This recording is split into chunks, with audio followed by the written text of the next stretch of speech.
Good afternoon, junkies. Change the time on you today. That's the deal. It's today and tomorrow, 1 p.m. Pacific, 4 Eastern.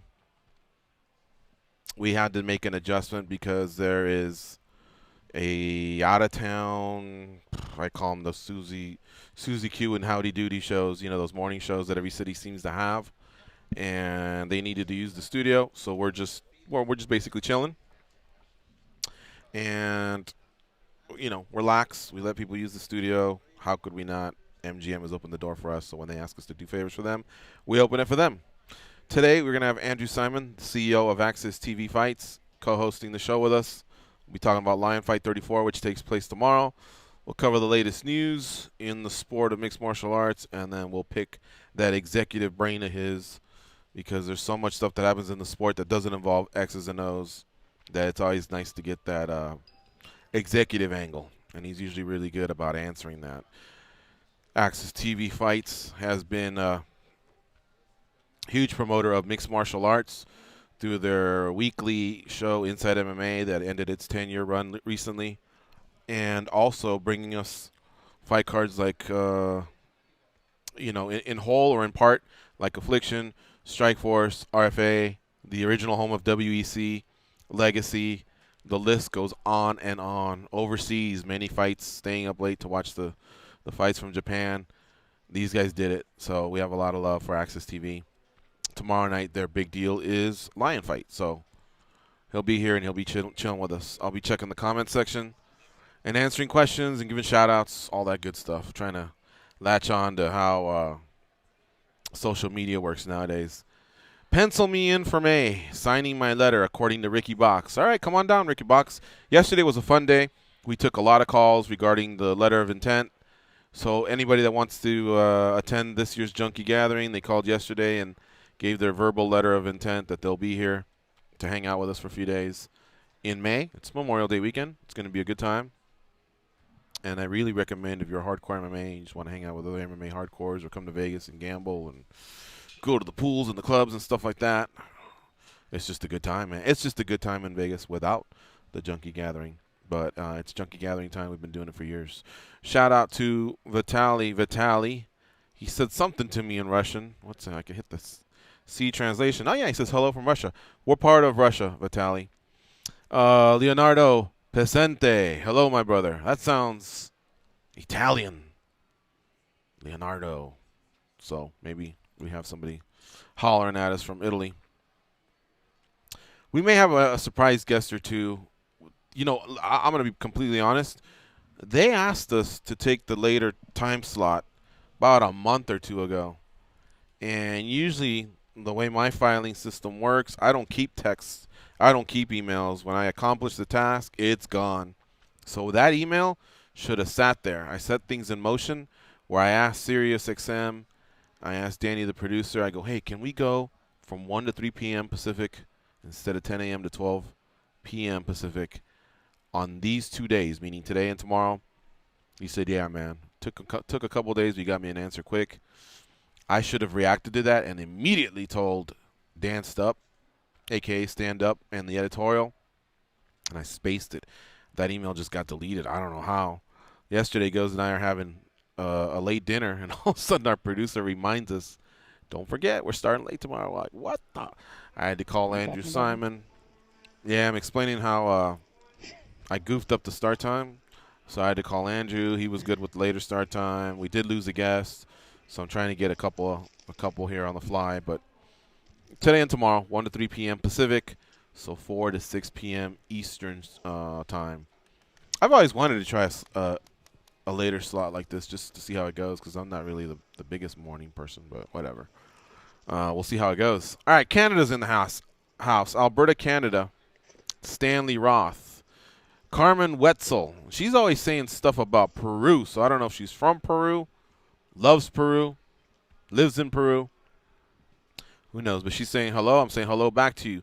Jace Coates, Boss Show. Keep up the good work, chaps. That sounds like a UKer there. Thank you, Jace. I'm also going to open up the YouTube because I've been kind of ignoring the poor YouTubers. they're a little bit more of a rowdy bunch. I think Facebook, because you're attached to a persona, a profile, can't really be too much of a jerk. On YouTube, man, it's the Wild West in there. Been called every name in the book, but I got thick skin, so it doesn't bother me too much. You're wasting your time if you go down that road. You want to take a picture with the listener? Yeah, let's do it. All right. You want to come through? I want to come. Oh, God, I'm going to save that, Danny. You can't save any audio. I can save audio. I can save audio. I have audio of you saying you like children. Don't challenge me on this. Awesome. I'm George. Angelo. Okay, cool. That's Angelo Diaz. Angelo Diaz. Yeah, I think I saw that name. George, who does Angelo look like? Who does Angelo look like? Angelo looks like... He does look like someone. I just can't put it. I can't There put should it. be a new game that you guys play with. I'm really... Who? He looks like the Diaz brothers. Like Nick or Nate Diaz? I wouldn't say that. I think he's a better looking guy than the Diaz brothers. So, yeah. Well, see, I would go that far. But no, he's a good looking guy. Let me think here. Angelo, who does he look like? I wouldn't go I have to that squint. He's got a good smile. I don't know. Who does he look like, Gus? Does he look like anybody? I don't know. He does. I don't know. Maybe Trent Green if he had a little more hair. I don't know. The quarterback? Quarterback? This is very normal. Huh? Some random person at the airport was like, we're like passing out our boarding pass. She's like, did I get yours? And he's like, yeah. And she's like, oh, well, your face is not very memorable. So. She said that? Wow. Wow. Your face is not that very memorable? Face is not that memorable. Hey, anybody that's ever in Vegas, come on by and pay us a visit. And usually it's 10 a.m. Pacific, but today was 1 p.m. So hopefully that didn't throw anybody off. Shout out to Stanley Roth, Chester Slick, Gustafson. He doesn't agree with the Nate Diaz comparison either. He got a quick peek at Angelo there. You have to go? They signed my guest book. Okay, all right. Well, thanks for stopping by. Take care, Angelo. All right.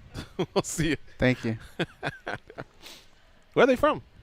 They never told me. Oh, really? All right. Yeah. That's a fun couple there. All right. Let's see if I'm getting challenged here. Yo, Gigi, can you pronounce my name from South Africa? I'm going to go with Zola Kumalu. Zola Kumalo is what it looks like to me. I don't know what if you're I got that dying right. to say. What? Kamala? Yeah. No. Zola Kumalu. No, Zola Kumalo. Oh, there you go. Read this real quick and All tell right. me what you think. Let's see what we have. This is just the pre-show banter that we have here. Don't read it out loud, though. George is reading a message that may help us book the show, but For today? you want that? There may be another party, so let me just confirm with that party. Really? That? Oh, sorry. no, he can't. Oh, okay. Yeah, I got to share this with the audience. So Pat Milicic will not be able to do our show tomorrow. It goes back to my stupidity of not being able to. Let me go outside real quick. Okay, figure this whole thing off. Are you going to be able to launch the show, or can the show just be launched as it is? Give me like a 3-minute warning. I mean, technically it could be. Okay. Yeah, that was one of the casualties of my mistake. So Pat Milicic was going to be here at 10 a.m. tomorrow. Maybe Ron Kruk, and it didn't work out because so the fights on TV start at 6, but they have an earlier call time, and they got to be over across the street about an hour after the show ends. But I understand those guys are going to be calling fights for 4 or 5 hours straight, so they probably want to do their last-minute show prep, get a meal, get touched up by the makeup artist or whatever goes into that, and we'll just have to do it another time. They come to Vegas about 3-4 times a year for different reasons, and I'm a big Pat Milicic fan, so it would have been great to catch up with him. Last time he was here, he brought his buddy, David Allen, I want to say his name was, the guy that does the triathlons and the ultramarathons, and that guy was pretty fascinating himself, so we had a blast. But stepping in for Pat Milicic will be Gaston Bolanos, and Gaston will be making his debut at Bellator Kickbox. Oh, no, I'm sorry. At Bellator. at Bellator next month. This month, sorry, we're already in February. Later this month, February 18th, the Fedor Emelianenko versus Matt Mitrione card. Gaston will be making his MMA debut there. But he's in town because, he comes from Muay Thai and he's fought in Lion Fight, so I think he has teammates fighting on this card. So he's in town, and he'll be stepping in. He'll be co-hosting. And we're working on another co-host. In fact, we may actually have a third co-host. I sure wish we had that fifth mic, because if we did, then we'd really have a splendid show tomorrow in terms of Muay Thai fighters who also dabble in mixed martial arts. But Gaston's cool. He's from Peru originally. That's where our mom's from. So we have a lot of love for Gaston. We were exchanging a couple texts. I was like, wow, Peru's on fire. Valentina Shevchenko, now a citizen in Peru. She lives in Peru and speaks Spanish and immersed in that culture. Of course, she just defeated Juliana Pena at UFC on Fox 23. So she's in the spotlight. And then we also have George Masvidal, who's half Cuban. And that's probably the Latino side that comes out the most. But his mom's Peruvian, his dad's Cuban.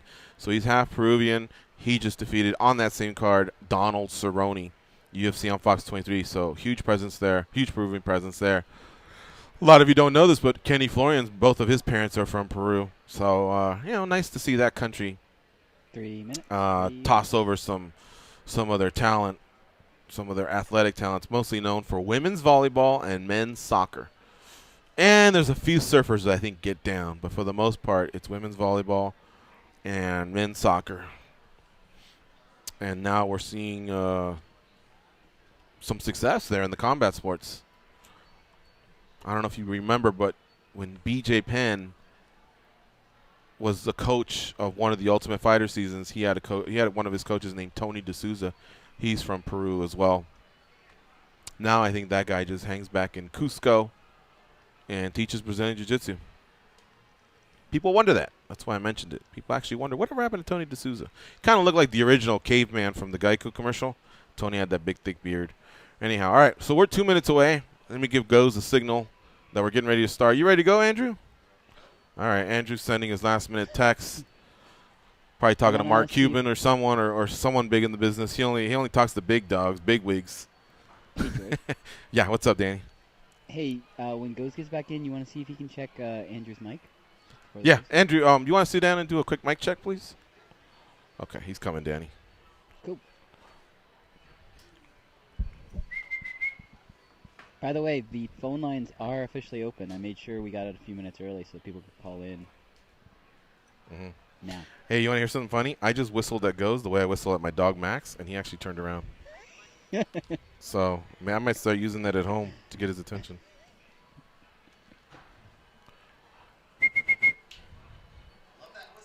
You like it? Oh, okay. So the mic check. Let me get Andrew Simon going. All right. You want to count down from 10? Yeah, that one. Yeah.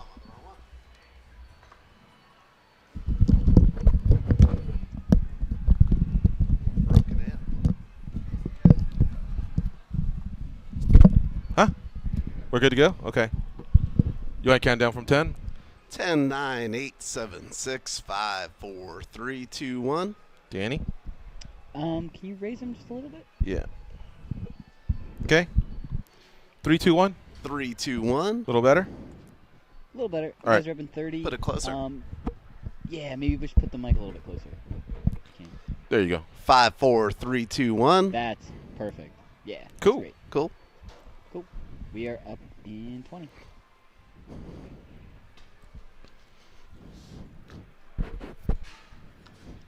All right, guys, coming up at 10. Stand by.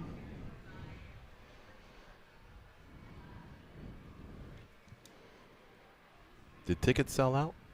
Or are they still available? Do you know? I'd say they're always available. Okay. Captain speaking. We are making our descent into Las Vegas McCarran Airport. On behalf of our crew, we'd like to thank you for flying MMAjunkie Airlines. Now please fasten your seatbelts and put your tray tables in your upright position because the descent is gonna be a little bit bumpy.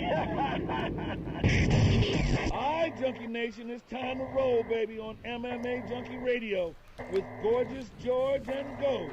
This is what we doing while we do it, baby. All night long, we rollin'!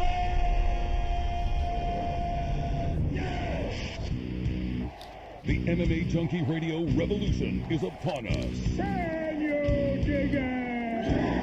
There's no escape. No escape. Through the vast frontier of cyberspace and through a sea of stars in outer space. One small step for man, one giant leap for mankind. We've solidified our combat communications stranglehold. We are controlling transmission. With the use of MMA Junkie Radio and SiriusXM satellite radio technology. MMA Junkie Radio. Commence transmission.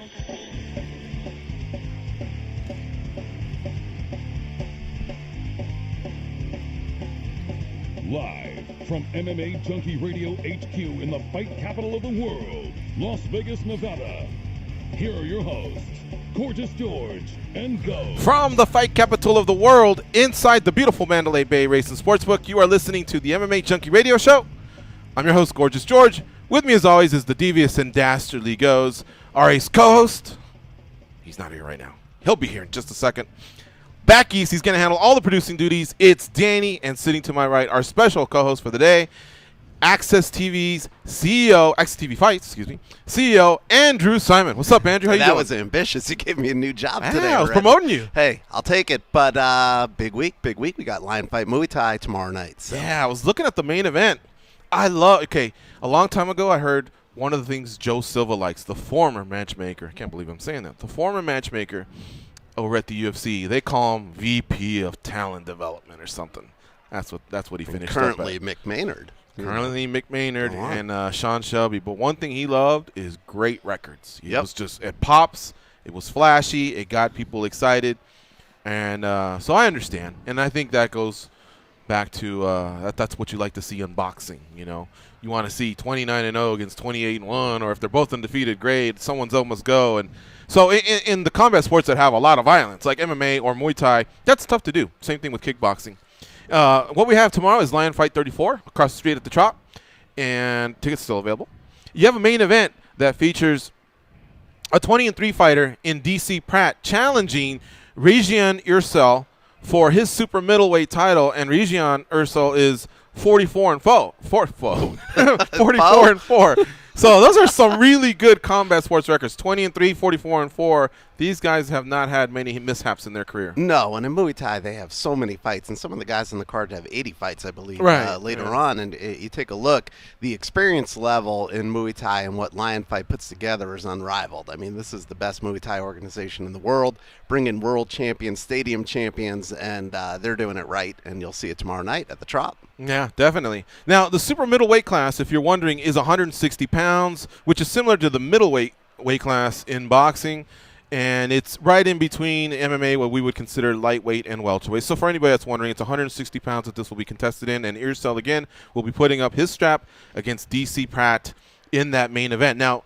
I said tickets are available, and there's an undercard that has local fighters and lesser-name fighters, and that starts at 4 p.m. So if you really want to go in there and soak up a bunch of Muay Thai, get over to the Trop and start your weekend off. I know a lot of you like to take that half day on a Friday. And it's Super Bowl weekend. Super you Bowl gotta weekend. Get here early. Some people are already here on Thursday. They're already here. Yeah. They're already here. So it's good to start a little early and get out early to start gambling on Super Bowl weekend. Muay Thai does not disappoint, right? No. I mean, they cut each other up. It sometimes can be a bloodbath in there. It is the most brutal of the combat sports, but also technically great to watch. And I know Pat and Michael love this show. Yeah, and I love how every time they strike, the corners are into it, and there's just a really, really good pace to it all. And we'll have Ron Kruk here too in the corners to get that feel and hear what's going on in the corners and backstage with the guys as they warm up. We've added more people to the broadcast, and I think Ron brings a new flavor that we didn't have last year on the fights. Most definitely. Now in your co-main event, you have women's super bantamweight title fight in Miriam Uzlu versus Iman Barlow. Iman Barlow is the champion, so she'll be putting up her strap against Uzlu. She first fighter, Barlow, the champion, comes in at 84-5-3. She's 1-0 in Lion Fight, and she'll be defending against 62-11-1. So, like Andrew was saying, some of these fighters are in the 70s, 80s, 90s as far as the experience. They've seen it all, but those are still solid records. Well, and you know, I'll give you a little credit going back with Valentina and Antonina, the Shevchenko sisters. Yeah. You noticed it a long time ago, and that Muay Thai background is now translating to MMA better than most people would have thought. I mean, Muay Thai having that base is just awesome throughout combat sports. Yeah, no doubt. I'm sure anybody that goes through Legacy, RFA, CES, maybe Maximum back in the day has a special place in your heart when they just keep succeeding. And Holly Holm did it. She won a world title. Fighting for a second, she would be one of the few to ever have next 2 week. UFC championships, and no doubt. Can you believe she's already doing that? Wow, at 145 pounds. And but she probably has a good shot to win it. Yeah. But going back to Valentina, who you mentioned. Yep. Just what an amazing run she's on. It's incredible, and winning in ways people wouldn't expect from a Muay Thai expert, right? Right. Getting submission wins, taking people to the ground. I mean, I think people underestimated her ground game because of that extensive Muay Thai background that she showed. She's a full-round fighter. And she's an undersized bantamweight. You could tell even when Amanda Nunes came in, you know, unless Amanda had some heels on, she was towering over her. Yep. She walks around 32, 33, and she really is probably a flyweight. In fact, Dolce would probably convince her he can get her down to strawweight for a couple hours if he had to. But no, if a flyweight division opened up, she'd probably go after that title. But she's an undersized bantamweight, and she's doing her thing. And I know she was one of your big stars over there at Access TV. Hey, we're excited. And again, you pitched her to me many years ago.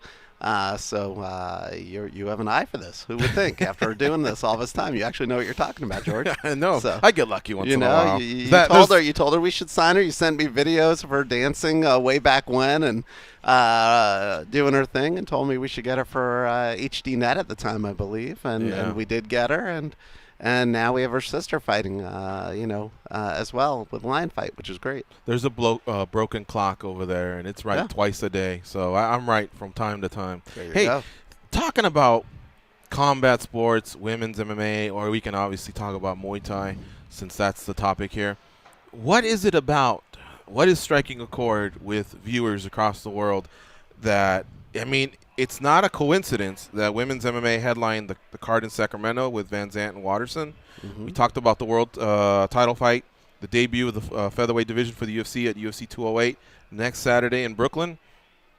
Last weekend with Valentina Shevchenko and Pena on Big Fox. And you had Holly Holm fight on Big Fox, you know. Right. So what is happening? Is that translating over to your channel as well? Is this just a Fox thing, or is this just a TV thing that people want to see women throw down? I think it depends on the personality. I mean, I think if you take a look, when Holly Holm fought back on Fox, they did excellent ratings the last fight that she did. With Valentina. And she lost, but the ratings, she was the draw, right? Okay. Because Valentina then fought again on Fox, and the ratings were among the worst UFC on Fox shows. So Right. I think it all depends on whether people perceive it to be a star. Paige Van Zandt does great. They think Paige is a star. They think Holly is a star.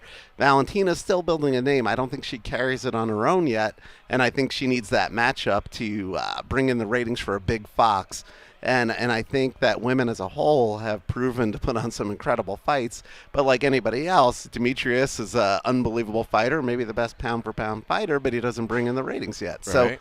it all depends on the personality and if people are drawn to it. And I think the women have proven that the majority of them have that personality to get people drawn in. And correct me if I'm wrong, doesn't Urena Bars and Chris Cyborg stand out as one of the highest rated combat sports broadcasts ever? Sure, and Chris Cyborg is a superstar. She was a star. She is a superstar, and I've for years believed she is the best female fighter in the globe, and underrated by everybody, and discriminated against in ways most people aren't. And I don't know what the latest on her.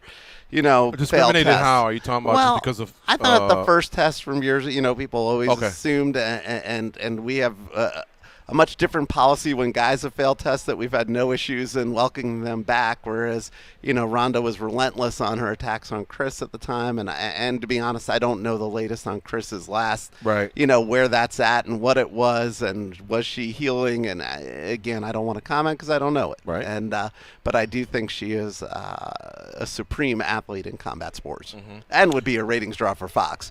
I think if you put her on Fox fighting Holly Holm, you have a blowout.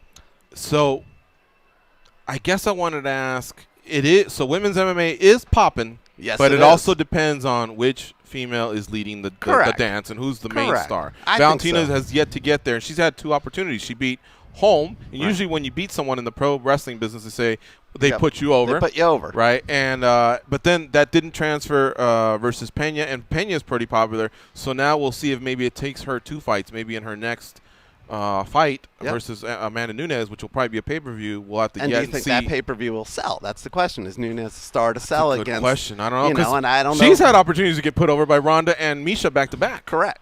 Yeah. So the question is if she's a ratings draw and if people open their wallets for $60 to watch it. If that pay-per-view doesn't do well, and let's say it's got a decent co-main, then what do you attribute it to?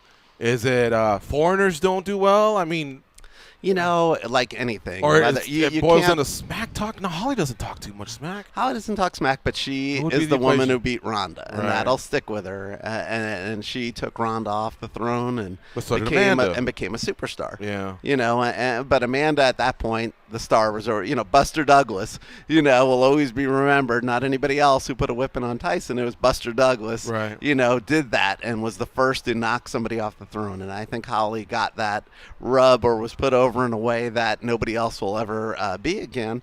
And she benefits from that, but she also needs to win this next fight. She can't come 3 losses, and I think it would be 3 out of 3. She'd have to get a win on this next fight. Dana White always says he stays out of the way and just lets them do their thing. And I think the reason is because the UFC has proven it can just sell. Those 3 letters can sell. But what I wanted to ask you was, Vince McMahon has a way of controlling his superstars. You have to be able to not always look good. I mean, Mankind he wasn't etched out of stone or anything. But you had to perform. Yep. And you had to be able to grab the mic and connect. Right? So he had a little bit of control over who he wanted to put over and have some sort of a title run. Can the UFC, or in your case, can your channel ever lean on the promoters or lean on the fighters that they just have to be better at what sells? And I'm sorry, but what sells seems to be chirping, smack talk. Well, I think it depends on the person, too. I think you can have somebody in pro wrestling like an Undertaker who doesn't talk that much, and just by the aura and the gimmick, and it works. And in MMA, I mean, Anderson Silva was never a big talker, but you had to watch an Anderson Silva fight just based on the pure talent that the guy had in his prime. So I think I think you can put focus. I think UFC tried with Sage and Page, right? They're trying to brand them, but MMA is not WWE. It's not scripted, and things fail. Sage may have been pushed in the headlines a little early, and a tremendous athlete. I don't know if he's 20, and he'll have his run, but it's very early to be doing it. And I think Paige, I think she, was pushed, and they had the reasons, and with Dancing with the Stars, but maybe early. So it all depends. It all depends on who the person is and whether people connect to them. I think that's it more than anything. Do you always have the same type of PR push towards any event that you have, or will you rally around fighters that have produced results in the past? Of course, you'll rally. You'll rally. I mean, like for us, we just announced Mackenzie Dern is coming back, and Mackenzie Dern is special. And if you watch her fights, she's special, and her submissions are unique, like nothing we've ever seen in the sport before. And her accreditation, she's more decorated than almost any woman ever to come into the sport. And I think with these fights that she's getting on our network, it will be the foundation for her to blow it out one day when she does go to the UFC, because I don't think it's a question if she's going to go. It's going to be when. And you're watching her now and watching some of these subs, and they're unbelievable what she comes up with inside the cage. So how are you all? Will you guys ever start doing like your versions of Embedded maybe for some of these athletes? Yeah, I think we're getting there. We went to the 3-hour broadcast this year. We moved the start time up an hour. We're on 3 hours, which gives us more time to tell stories about the athletes, which is what you're talking about, is how do you build somebody up and make you care about them? How do you give them a branding? You learn about what they're about, and you want to watch them fight a bit more. And we're giving them more airtime after the fight to talk a little bit, giving Ron interviews backstage. We're listening in the corners. We're trying to bring a better broadcast to air so that we can brand these folks, because LFA in particular wants to be, the feeder organization to the UFC, Lion Fight, which we have again this weekend, we are showing you the best Muay Thai fighters in the world. And we have to explain that because, again, most people in America know about MMA. They're still learning about Muay Thai. But any experienced combat sports viewer knows that the fighters we have on the Muay Thai show are more experienced, are more technical, are world champions in Thailand and throughout the globe and stadium champions, and that their pedigree is unlike anything you'll see anywhere. 100 fights, 200 fights, nobody in the UFC has 100, 200 fights. It just doesn't happen. So the experience level on tomorrow night's show is unseen, and it's up to us to tell viewers, this is why you care. Watch this fight, and you're going to see striking like you've never seen. That's why Joe Rogan always talks about Muay Thai. That's why Pat Miletich loves Muay Thai, because you're seeing strikers like you're not seeing anywhere else on the globe. And guys like Yodsinklai, aren't they all almost approaching 150 to 200 fights? Of course. And Malapet, Sasaprapa. Yeah. And I know I'm going to get the name Krong this weekend. I'm not going to get the pronunciation correctly, but again, hundreds of fights. These guys, their skill level is fantastic, and I love just being ringside to watch it because it's like a dream come true watching strikers like that. If you do invest and have some sort of a promotion for these younger fighters, it's got to suck a little bit when they eventually move on to the next level. So how do you know how much to invest and how much to put into a certain person, knowing that they may just leave you? I mean, that's a tough thing. Like it almost correlates with like UCLA Bruins, USC Trojans. You get this 5-star recruit. He's great, but then most of the time you're sweating, is he leaving me in a year or two? You know what I mean? And then you got to go out and replace that person. So it's like that's the other side of having somebody that's so good. Well, I think that's a little bit of the promotion question and then the TV network question. For us, we really have invested in Friday night as your home for combat sports, mixed martial arts, Muay Thai. That on Friday night, you're going to get great fights, the wave of the future, the best fighters for tomorrow, that you're an insider, but you know what's going on. Our business isn't to keep somebody forever. Our business is to invest in the athlete and grow their career and make them superstars. On the Muay Thai side, it isn't. On the MMA side, it is. On the MMA side, our goal really is that these guys come to Access TV. They're not being held back from going to fulfill their dreams wherever they may be. But we are giving chances and the ability, kind of like WWE and NXT, right? You're getting this opportunity to work on the camera work, do your interviews, go inside a big arena at LFA, fight inside the octagon to actually see what it's like to be inside the octagon, to be a TV star. So the first time you walk out at UFC, it isn't a big switch for you. Right. And I noticed solid tweet on January 28th. Best of luck to former Access TV stars Bullet Valentina, that's Valentina Shevchenko, Smiling Sam, Sam Alvey, Cottrell MMA, and Eric Spicely. There was four fighters going in these cards, just on the one card, the one in Denver. And they did pretty well. That's pretty amazing, man. Yeah. Smiling Sam is like a success that you didn't quite see as much, and it'll probably kill me listening to it. But I mean, his style at MFC, he was pretty wild and would swing wide, and he had his wife. I know she was pregnant at the time, and was she American's Next Top Model? And he's a success story. I mean, and she's not just occupying a space back there. No, she's shouting instructions. She's in there. She breaks down film. It was her and Dan Henderson, right? Yep, they're a team. Or the corner, I believe. Yep, in and Denver. Smiling Sam is. I think he has done something special. I mean, again, it's wild. I think every time they think he's an underdog and he comes through and finds a way to win. Do you cheer for these athletes when they they leave? Do. Yeah, of course I do. Okay. I mean, I don't know how attached you get. It depends. On the pro wrestling and the MMA side, you're excited when good people get opportunities and succeed.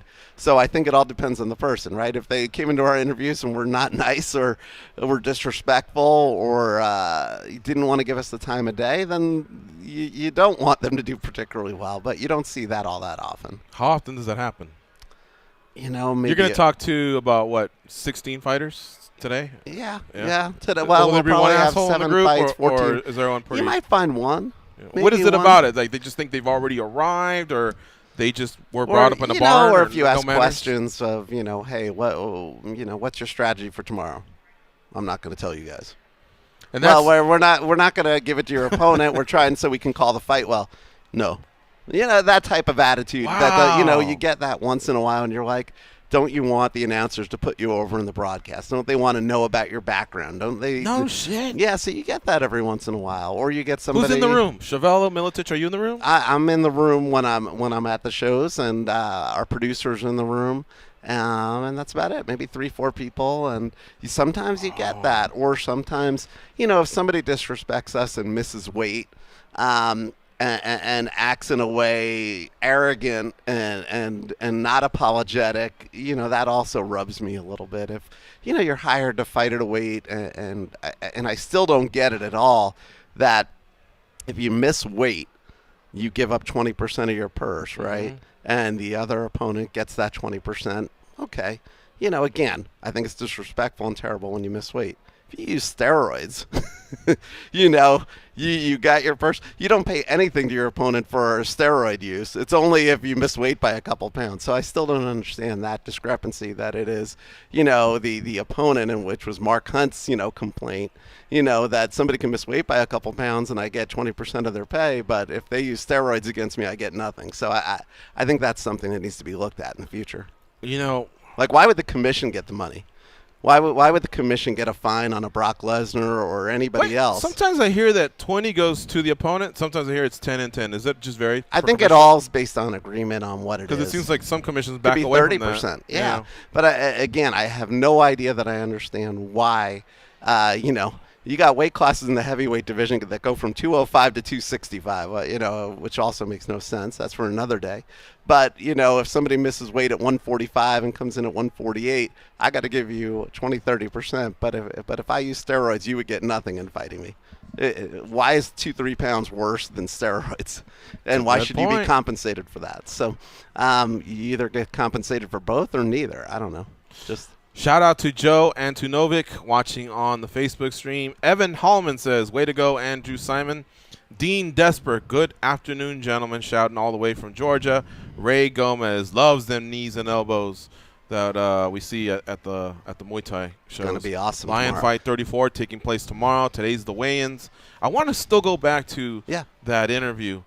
So this is no disrespect to you or Chavello, but either way, when a fighter's popping off, I mean, they're doing it in the presence of Pat Militich, who's been in there. So it's not like that guy can play the card, well, you don't know what it's like to miss weight or to be moody or this and that. Militich is in there. And Militich is pretty hard himself. Has he ever checked them back? You know, I think we'll give them the look and they'll roll eyes, or we'll just, you know, let them go at him an interview. Again, I don't think it happens that often. Right. You know, but it does happen every once in a while. And, you know, at the end of the day, you handle it as professionals like we are.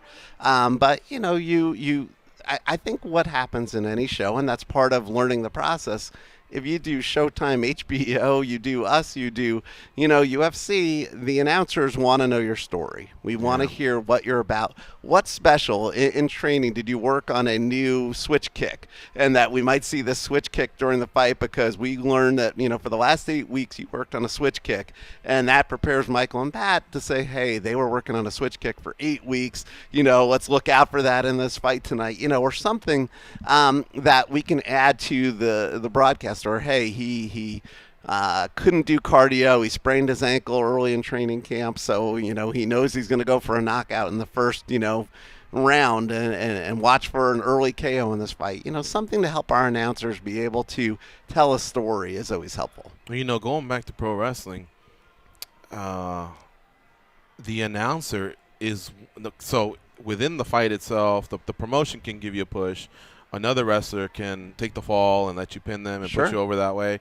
But the announcer, that's what makes like guys like Jim Ross so good. Mauro Ranallo so good. It's the way they're describing the fight, and they also can put an athlete over. So you would think that these athletes would get it. And most of them do. And they should learn from their predecessors, not just in mixed martial arts. I mean, it's only a 23-year history, unless you include Vale Tudo and all that. But I'm talking about mixed martial arts. That history, and then the history in other combat sports. The great ones did that. Muhammad Ali's on record for saying he learned from Gorgeous George the Wrestler. Gorgeous George the Wrestler was 1940s, I believe. Yep. Muhammad Ali, 1960s when he won his 61 his gold medal. I forget. But Muhammad Ali, he came almost a generation later. He learned. Well, You know what I he mean? would take Ric a bus Flair- to his opponent's house and bring the bus and honk horns in the middle of the night and bug his opponents. Like he understood what promotion and showmanship is, right? And Conor McGregor, love him or hate him, understands showmanship and how to get under somebody's skin and make people, listen, my wife, who is not the biggest MMA fan in the world, hated Conor McGregor so much that she wanted to watch Jose Aldo, fight him and was terribly disappointed, obviously, with the result. But building that villain or building that character and building where people care. Floyd Mayweather, listen, doesn't put on the most exciting fights in the world, but he knows how to sell a fight and knows how to get under people's skin and knows how to sell a fight and do the promotion and marketing, even with Conor right now. Whether he does it or not, Floyd, as a retired boxer, has gotten more people interested in any other boxing fight that I know of coming up in the next 12 months. I wanted to ask you, we ask this question from time to time on the show about Mount Rushmore. So there's 4 of them, obviously, in South Dakota. Give me the Mount Rushmore of smack talkers, trash talkers, or just these iconic superstars that use their mouth to that and their skills to just become larger than life. I'll throw out a few. And then we can wrestling or in boxing no, or MMA? all the combat sports, everything. Oh, wow, trash talkers. So I already throw it out with Gorgeous George. He obviously was major. And then there was Muhammad Ali. And I know that Ric Flair has also stated he took a page out of Muhammad Ali.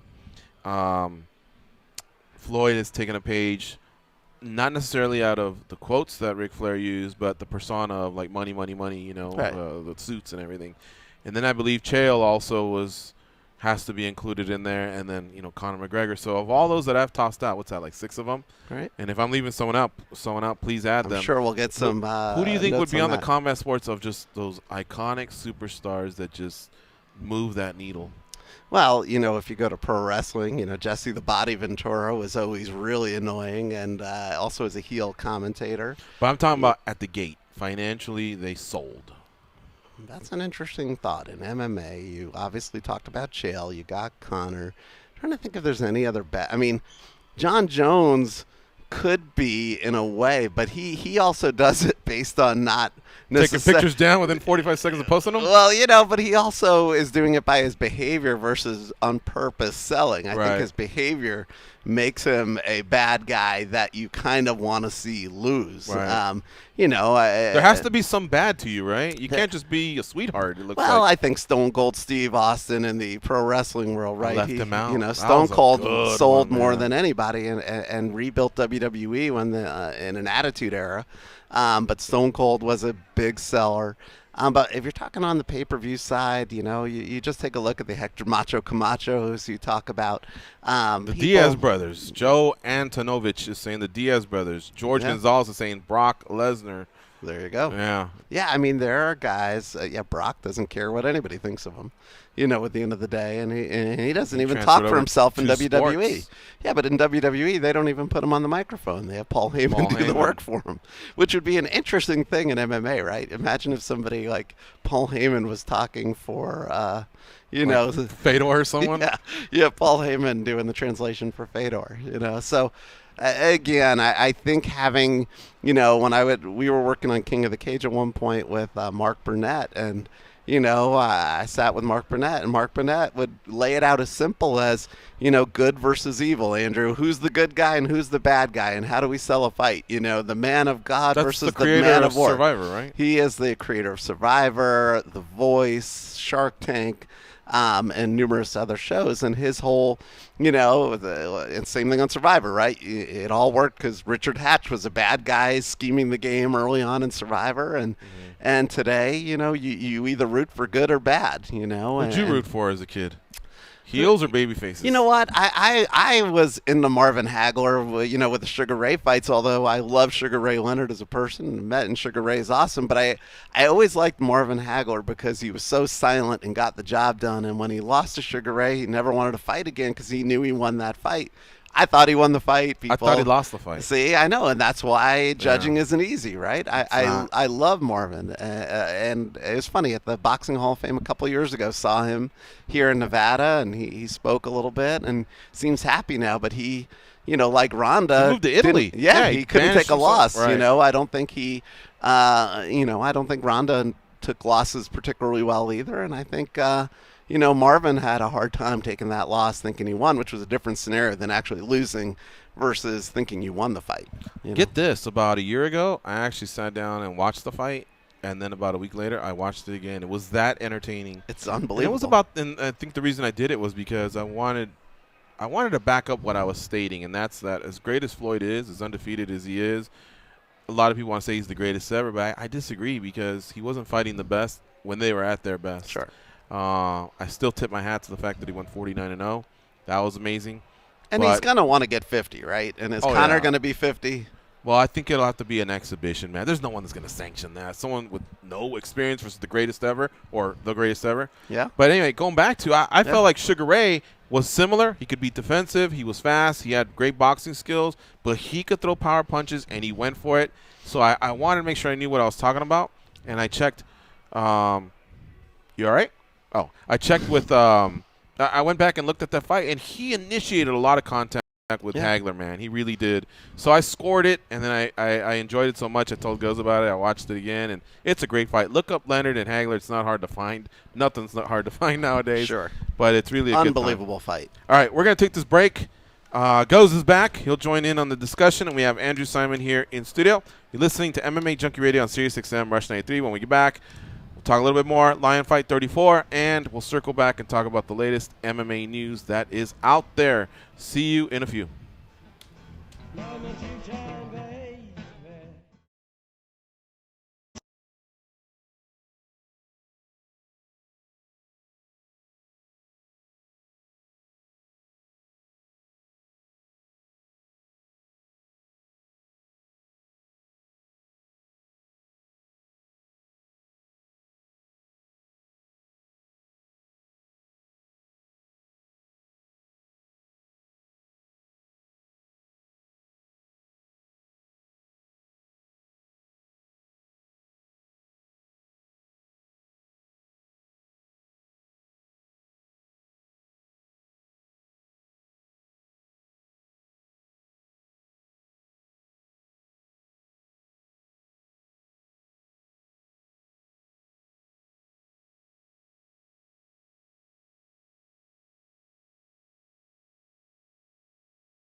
Works like a dog. Works a lot.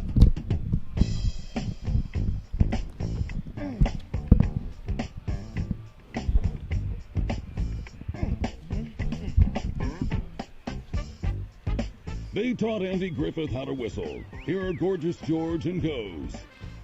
We are joined by Andrew Simon here in studio. We're talking about Lion Fight 34. We're talking business. We're dabbling into heels and baby faces. We're trying to put together, Goes, our Mount Rushmore of kind of like trash talkers or fight sellers or big promoters. Everything or just everything.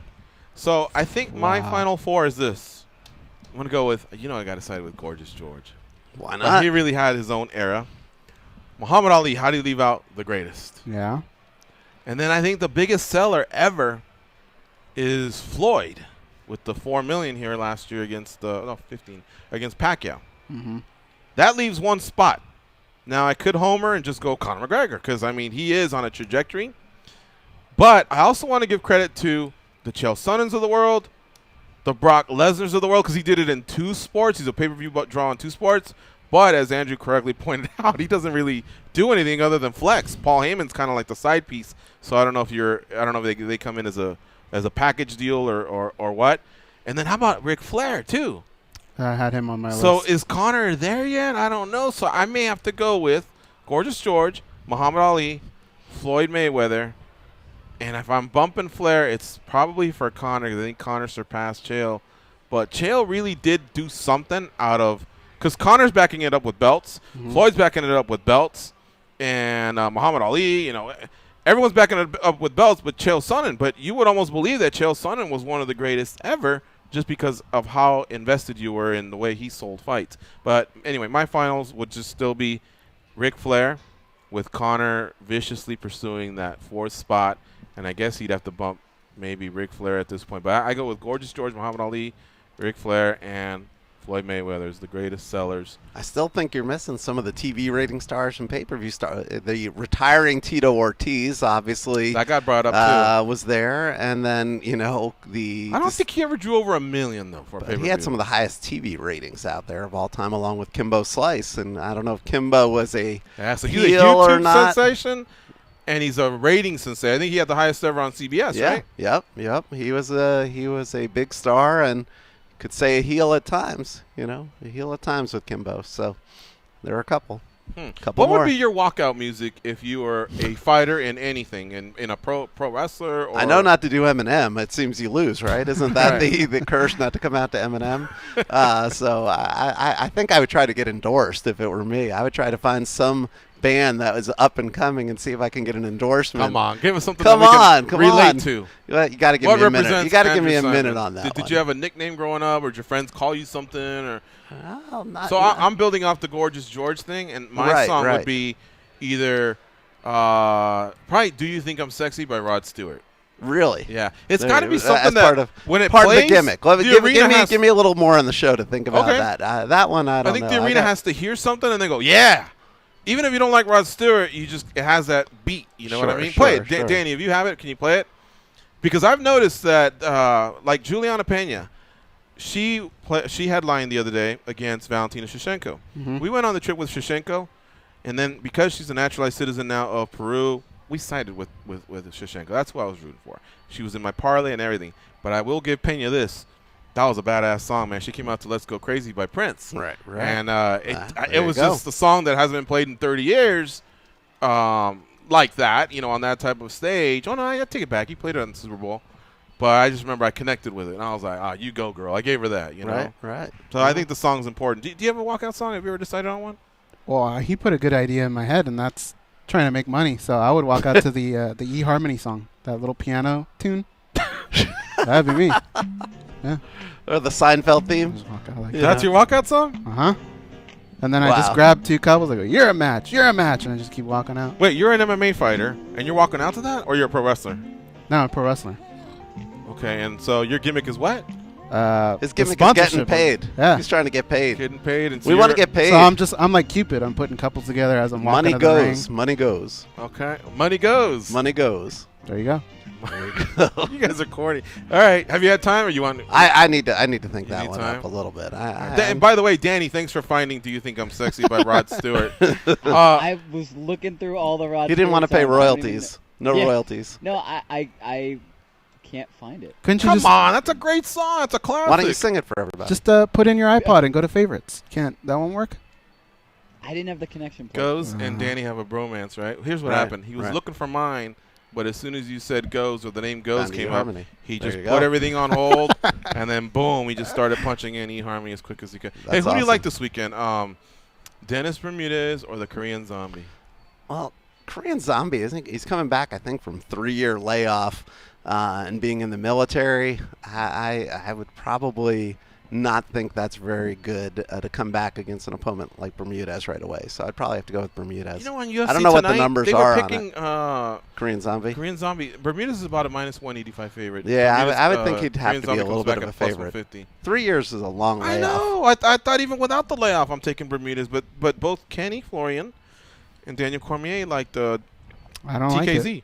Even if he's training the whole 3 years, you're not in your environment. You're not in No. your gym. You're not using your training partners. You're probably not getting better. Yeah. It's just you can't. It's It's not too a part, long MMA off. is not a part-time job. It's a full-time job. Right.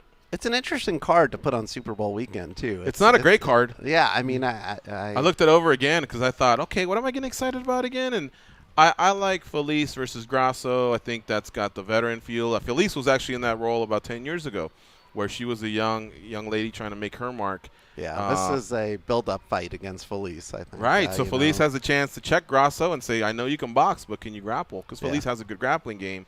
And at the same time, if she loses, well, Grasso, I think, continues because the sky could be the limit for her. You've seen the way Yair Rodriguez has skyrocketed, and Grasso out of Guadalajara, Mexico. She's undefeated. She's a good-looking girl.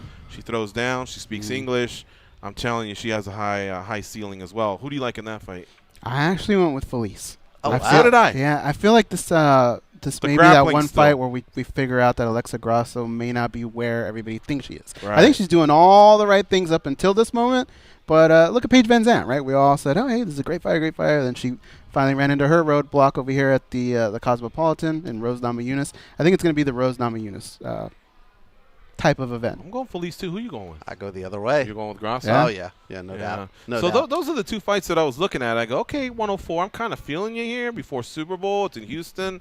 But Abel Trujillo versus James Vick, I can get into that. But now you're really losing the casual audience. I mean, that's more for Where is that hardcore. fight? What network or what is it on? It's on Fox Sports 1. Okay. And it's on Saturday. And they're in the Toyota Center in Houston. It's a big place. So they're It's just a big kind of like place. parlaying off of Super Bowl. the Super Super Bowl. Bowl, you know, Yeah. everything that's going on there. Yep. But look, I mean, Vince St. Prue's on that card. Anthony Hamilton's on that card. Jessica Andrade. But I don't know.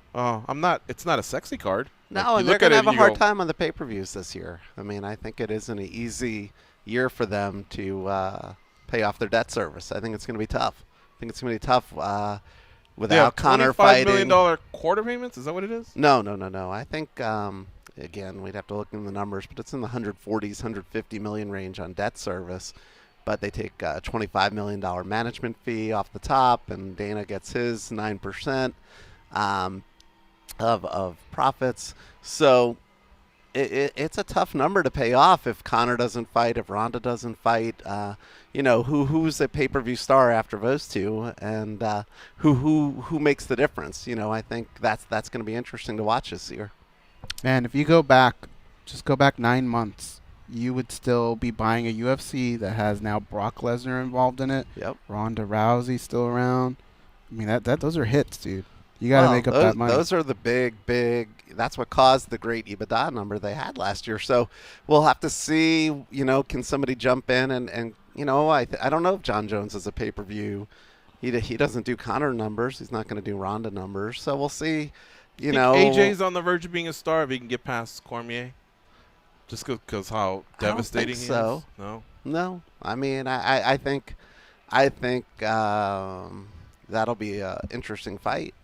What did you say Rumble can knock earlier? anybody out at any time. So, in any weight class, he fought for us. I think when he couldn't make 170, he came to us to fight at 185, and we rebuilt him. I think he fought on Titan with us. He fought on a couple cards with us, and came back to UFC and has been bigger, badder than ever when he came back. I mean, clearly a guy that was fighting at 170, fighting at 205. I mean, he was just cutting down too low. Yeah. I think what makes it exciting, the whole Anthony Johnson thing, is if he comes back, and let's just say if he wins, it's probably going to be by knockout, right? Don't you think, over Daniel Cormier? And if that happens, well, now you open up.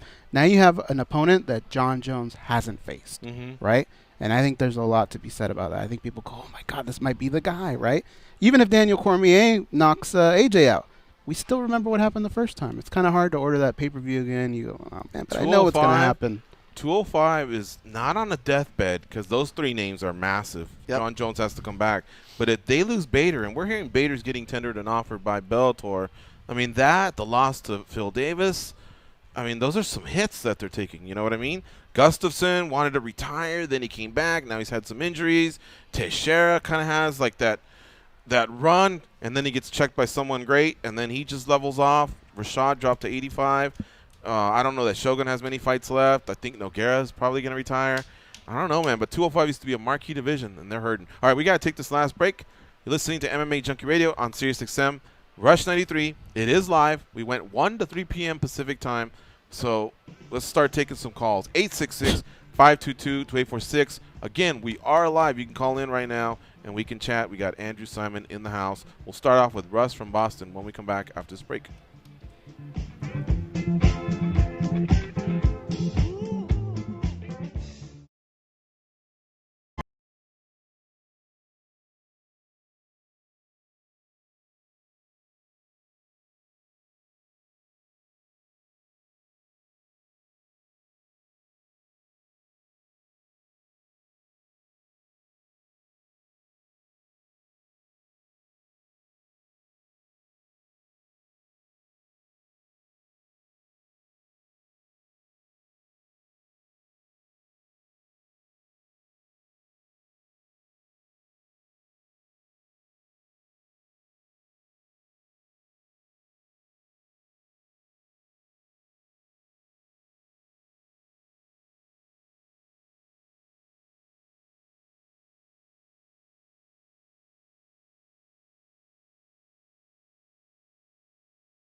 I get paid to say things in this cool voice, and they get paid to be lame.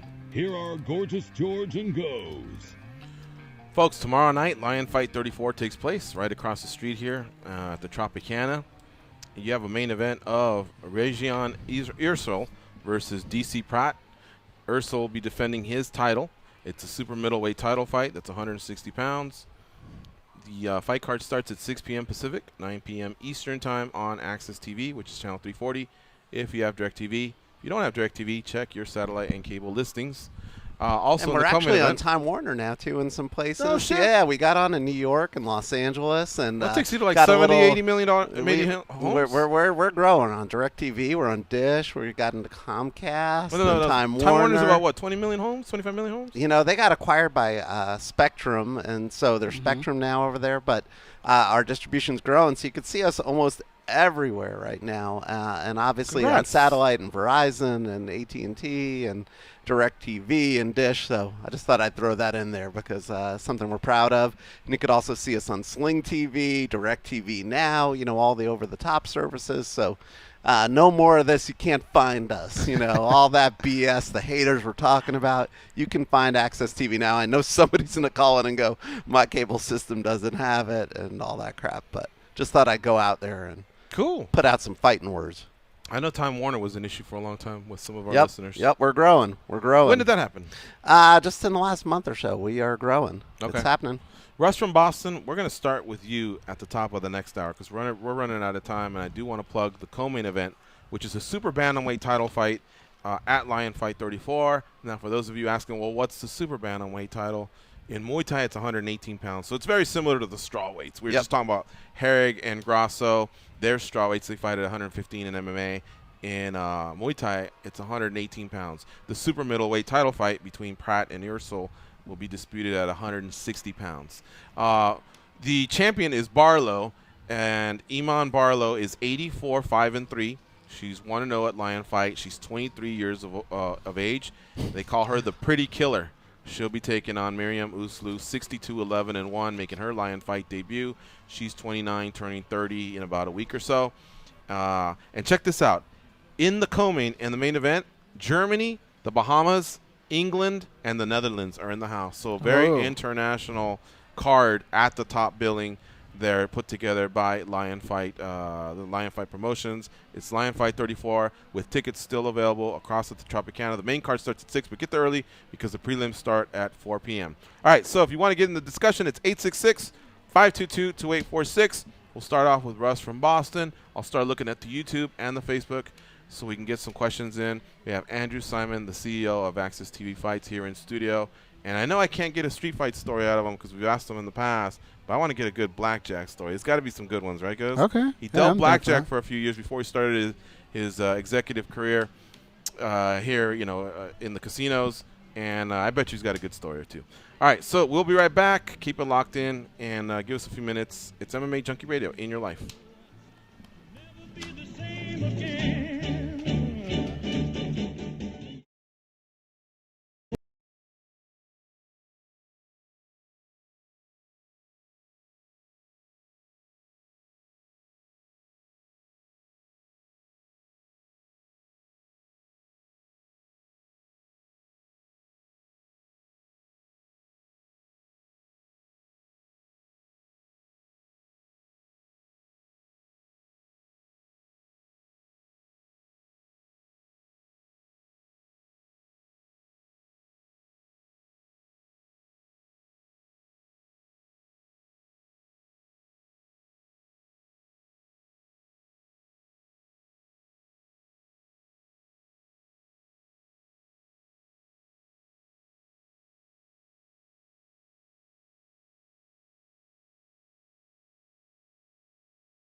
You? My dad and I are saying we're going to have to bet New England. That way we win either way. Because if Atlanta wins, then, hey, we're happy Atlanta won. But New England, just by default, is probably going to win because the bad guys are winning these.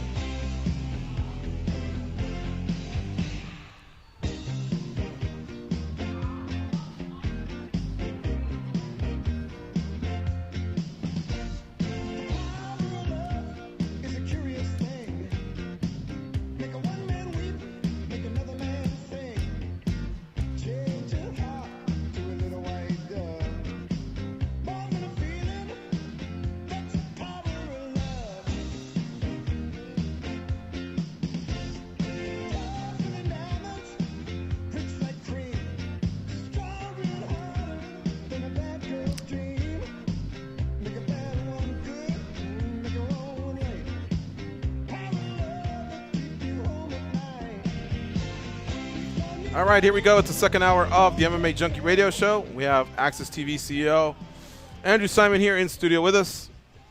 Let's talk to Russ from Boston. He's been holding for a while. Think he'll give us a commitment, goes for the Junkie Gathering? That would be awesome. We said this is what the comeback. The comeback, yeah. Andrew Simon, are you going to be there for the Junkie Gathering? It's May 23rd through the 27th, and we're just going to basically get together and do stuff with a lot of our listeners. King Mo's going to come. Laura Sanko's going to come. Art Davies coming in from Pahrump. I don't know if he's bringing Lamar Odom with him.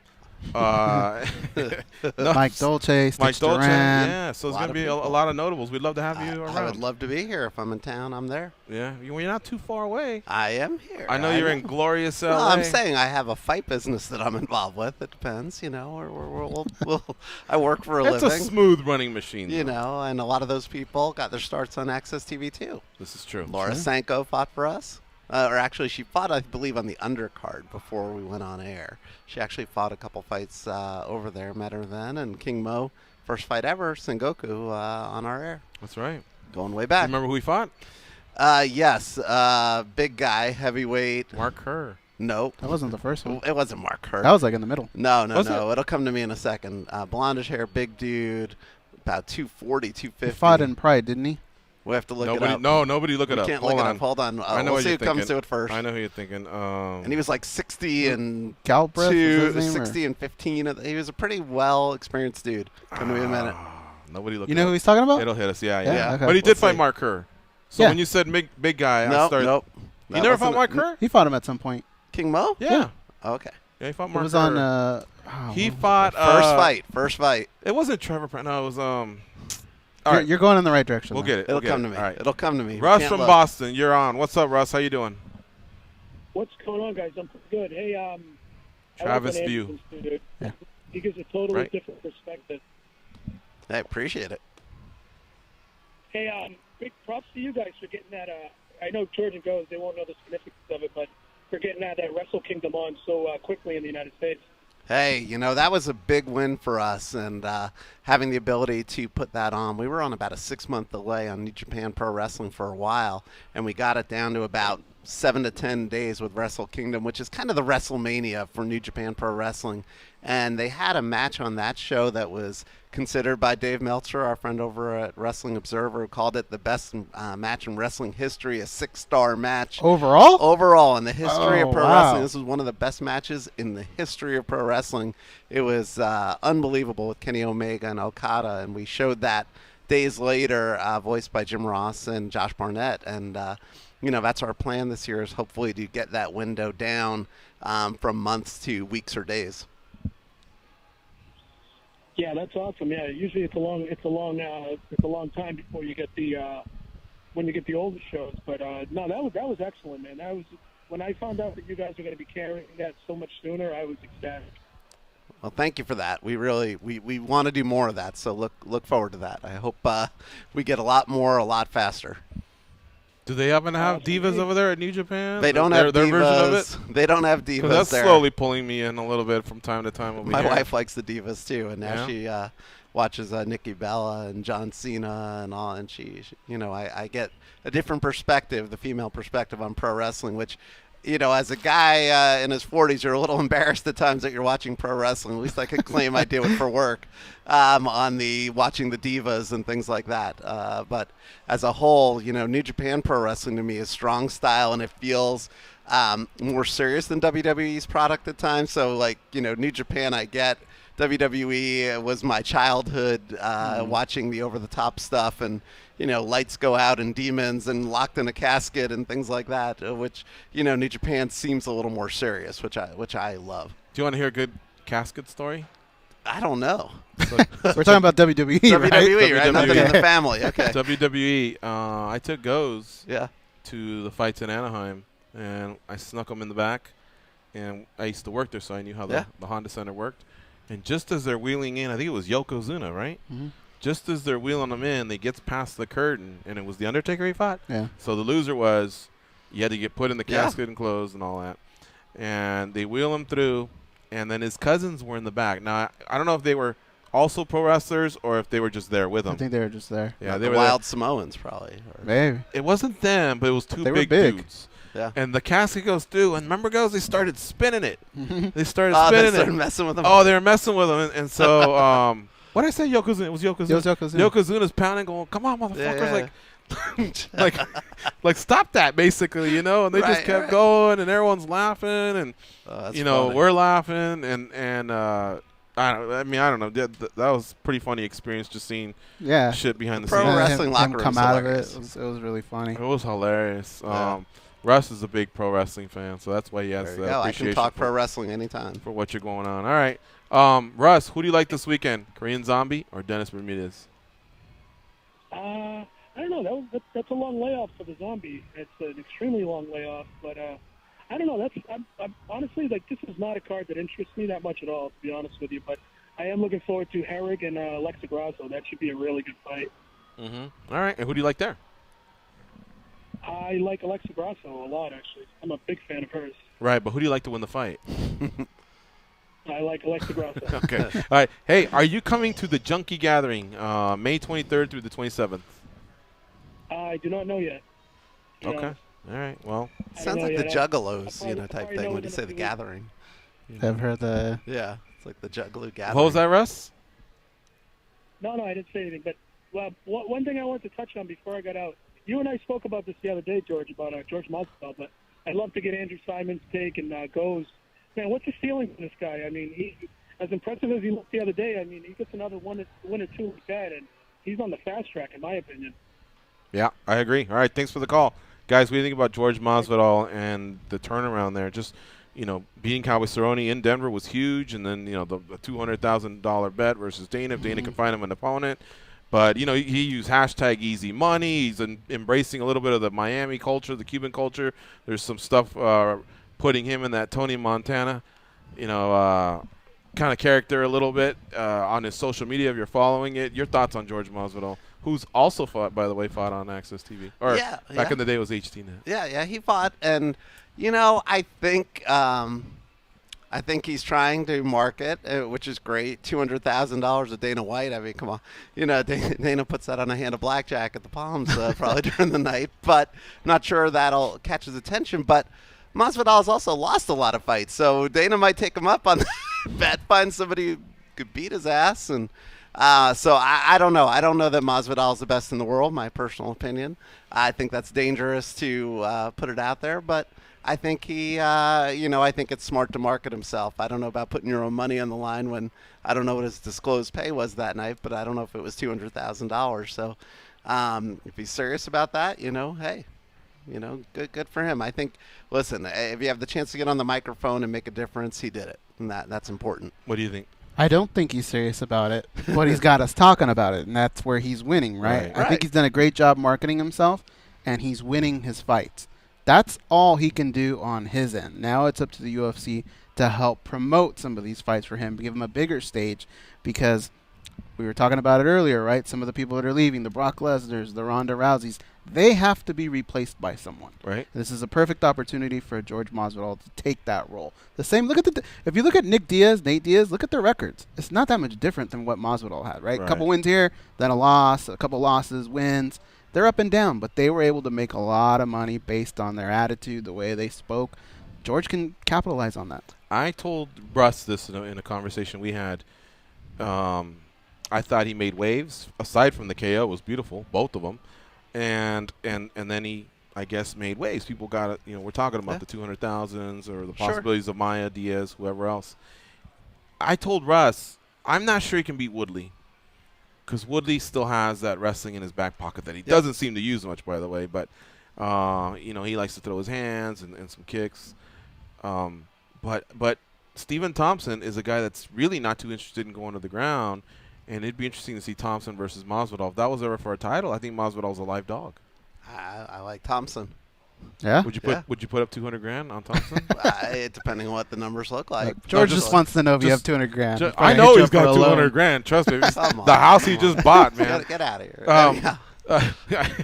Anyhow, check this out. Would you put $200,000 on Thompson against Masvidal? I wouldn't put $200,000 on anything. I'm a conservative guy. I want to see how sure you were, though. You sounded like Thompson all day. I like my parlay this weekend, going against Korean Zombie and you're going with Bermudez?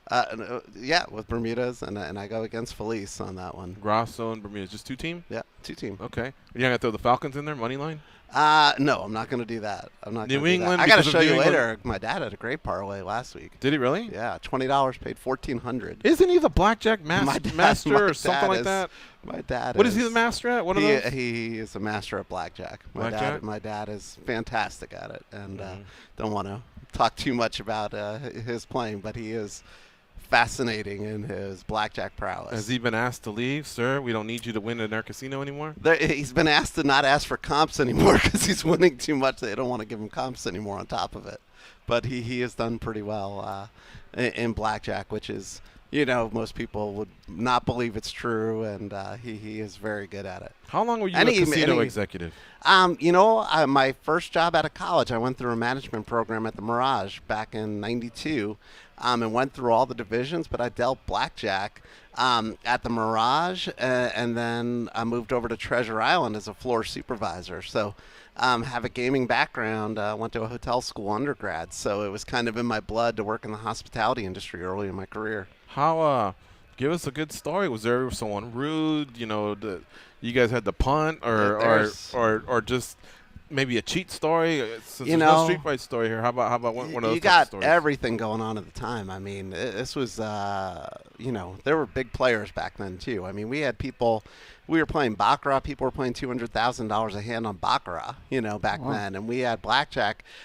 We had a player. You can't name names back then, but you had players that were playing $50,000 or $100,000 a hand that might put $20,000 tip for the dealer. And then, if you win, you also tip the dealer. $40,000 gets split for the dealers at night. So you come home with $1,000 in your pocket, $2,000, $3,000 in cash.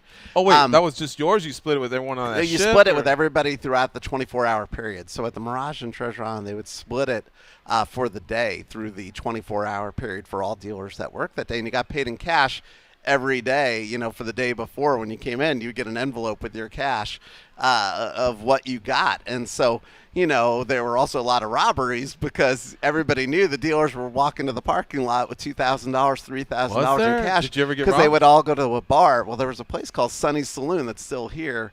I've seen that. Where's that? Yeah, it used to be where there's a parking lot across from Treasure Island. You had to run across the street across Spring Mountain to go to your car because you weren't allowed to park in the garages. And now it's been built with the Fashion Show Mall and other stuff there. Okay. But you'd run across the street. Sunny's Saloon is there. It's where Diamond Chinese now is on Industrial Road. But Sunny's Saloon would get robbed all the time because all the dealers would go there after work. And then somebody would always come in and rob the place because... Like Pulp Fiction style with a trash bag? Everybody empty your pockets. Everybody. It was getting robbed because dealers carried a lot of cash, and I don't think it works that way. I haven't worked in the business in a long time. Did you get robbed? I've never been robbed back then. Were you ever in there... I was there days away from days. I'd go out. Back then, you had to go out with the dealers to be part of the club. We were 21 years old, trying to break into the industry. Steve Wynn would have us go on the floor and learn from the ground up. You had to deal blackjack. If you're going to be a supervisor, you got to learn how it is. If you're going to supervise baccarat, you have to learn. You also had to learn to count cards. You had to learn to cheat. You had to learn all that. We also had those card counting crews in at the time.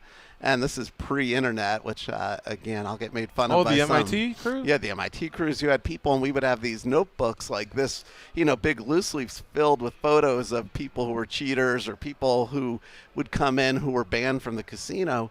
But they'd also sometimes wear different outfits. They might wear a cowboy hat and a mustache, and it'd be a picture of them like a biker in the book. So but you just don't know. People are people, and so people would try to dress up and do different things to try to take the casino back then. Did you ever spot one of them?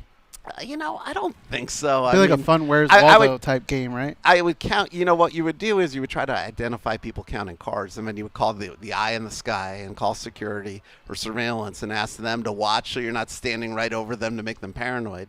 But you can get an idea when people are cheating. I got thrown out of a casino once in my life. It was the old Sands Hotel, and I had my fraternity brothers here at the time when I was 21, and I was counting cards, behind, my buddies playing $5 and $10 a hand, and I'd throw 100 or 200 in every time the count would get favorable, and we were winning, and then they asked me to leave the old Sands Hotel. But it's not illegal. Hey, did you have like?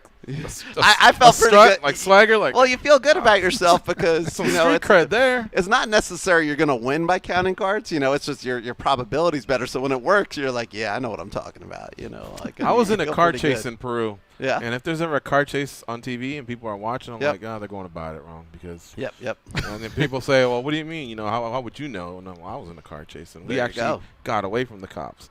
Granted, it's not like America where they're converging on you with helicopters. Over there, it's just a truck. And my buddy was nuts. I was telling him to stop actually, but you had street cred getting kicked out. I wouldn't mind getting kicked out because I'm winning too much. Yeah. It's a good feeling. What's the most you ever won?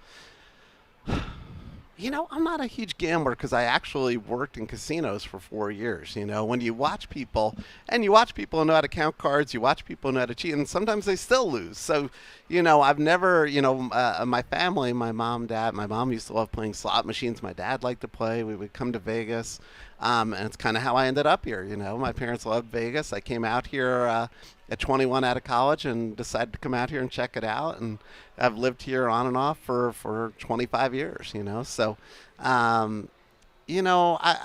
mean, I've $5 grand, hit 10 grand, I've 20 hit grand? 2,000 on video poker. I've hit, blackjack runs where I've won 1,000 or 2,000, but I'm no Dana White. I mean, Dana White can affect probably the earnings of a casino during the night. What's the most you bet, the biggest bets you took consistently in blackjack? Not just one person going 500 grand, never see me again. Oh no. Like when we were at the Mirage, I would watch people bet a couple $100 grand back then. Yeah, 100,000 a hand.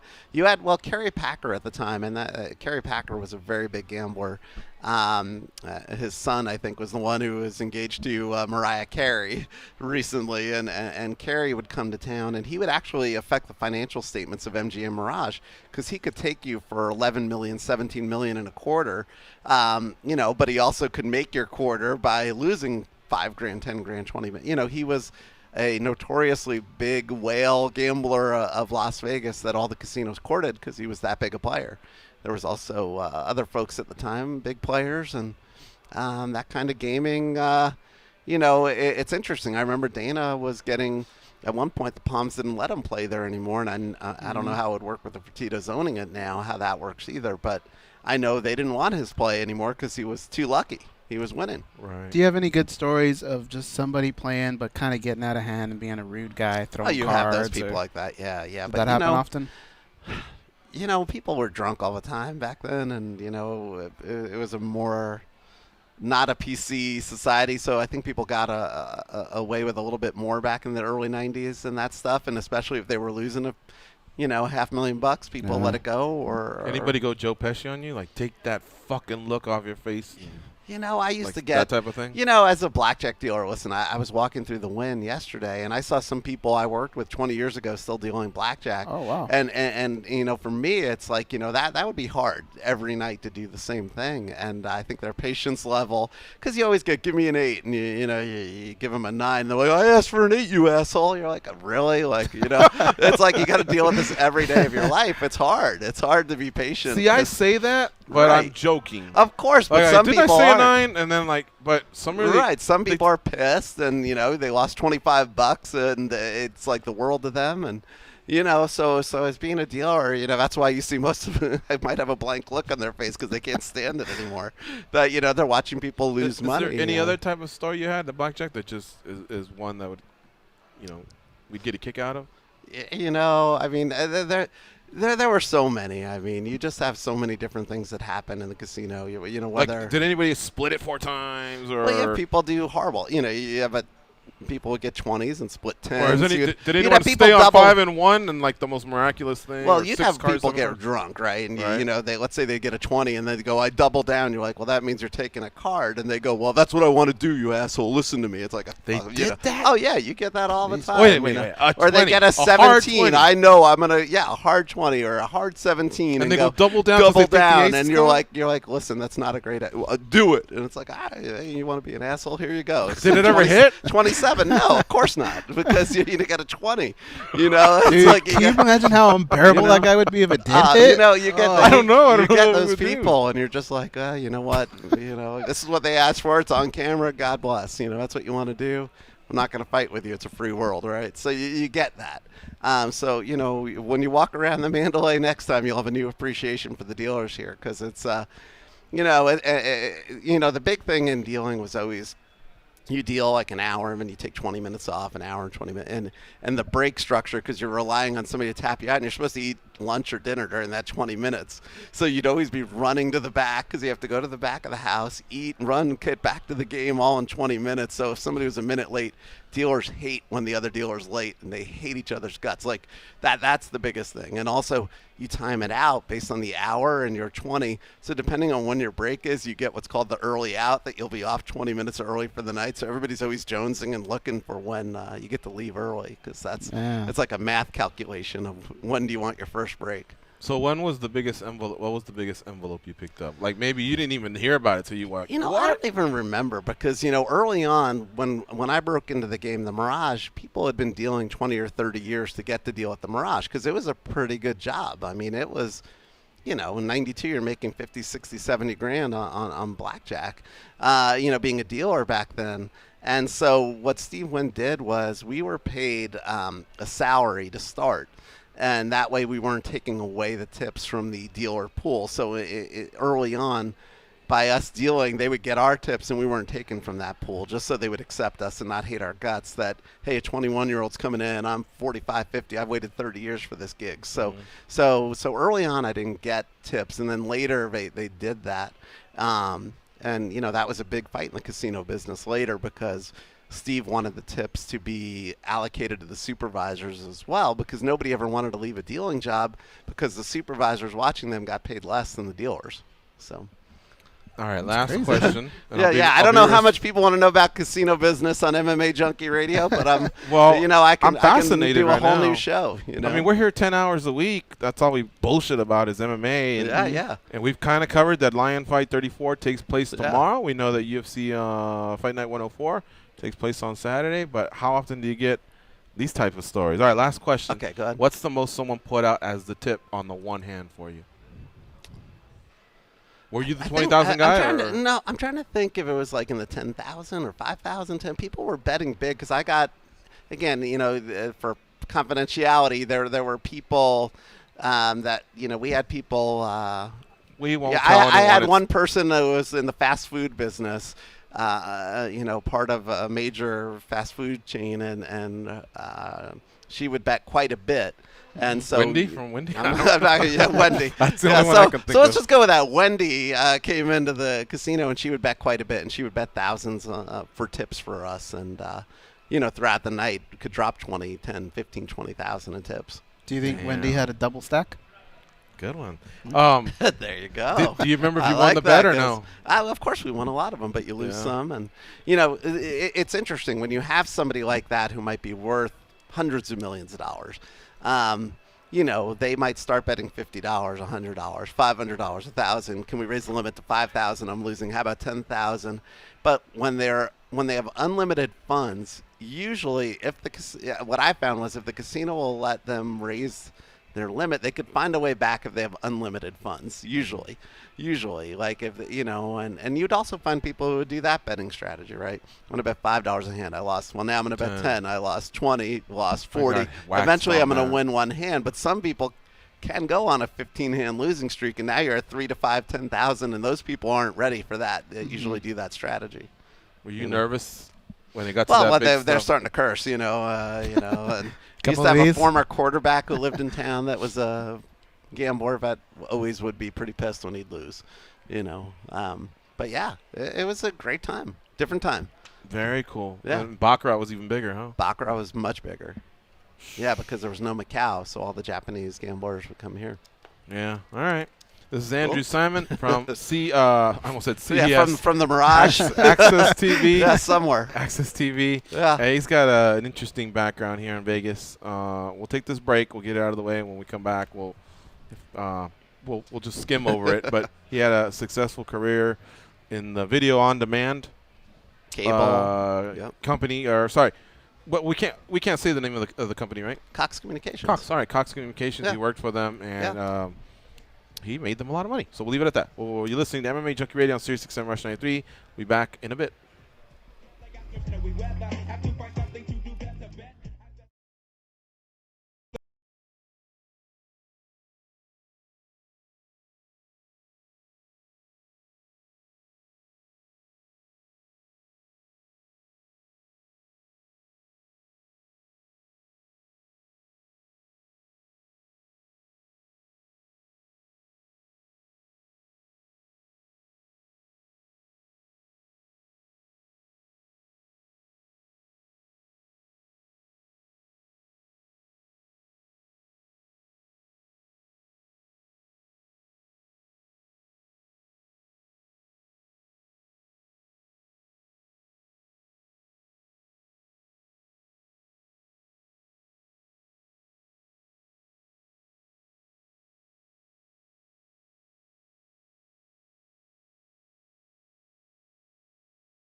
They are the stretch marks on the underbelly of the MMA community. But hey, stretch marks are the new tats. They are Gorgeous George and Goes. See, right now I'd be shooting an arrow up into the air, and then I'd like flex and then walk out. Have either one of you ever online dated? Nah. No. I know a lot of people who do it. I and met they say girls it's awesome through the AOL chat back in the 90s. Oh, I thought you meant like Well, I eHarmony mean, or- I didn't Ever one-on-one? You've never Yeah, no, one-on-one? no. I have. On the I did. I tried it. how did it work out or It was interesting. terrible date Interesting. or fun date? Depends. Yeah. Depends. Some were interesting.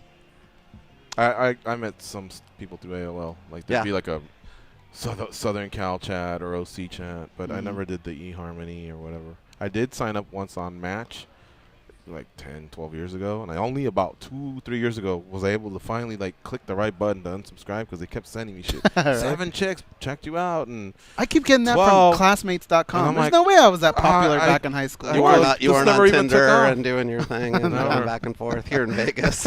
I guess we wouldn't be alive probably if we did. Something bad would happen if I think you did Tinder in Vegas or something. yeah, now there's I don't know if this ever took off, but there was one of those swipes where if somebody else had your size, you could meet them for a fight. And What? yeah, it was that version. So kids were like you'd say, okay, I'm 5'8", 160, and another guy might be 6 feet, 160. And then if you were down to fight, you'd go and fight them. For free? Mm-hmm. Wow. And it has a similar name to Tinder. It's something I don't know what it is, like Fighter or Grappler or something like that. Really? Wow. Yeah. Huh. I've never heard of that. Mm-hmm. We're going to put that on Access TV. I think that was like bum fights or something at the time too, right?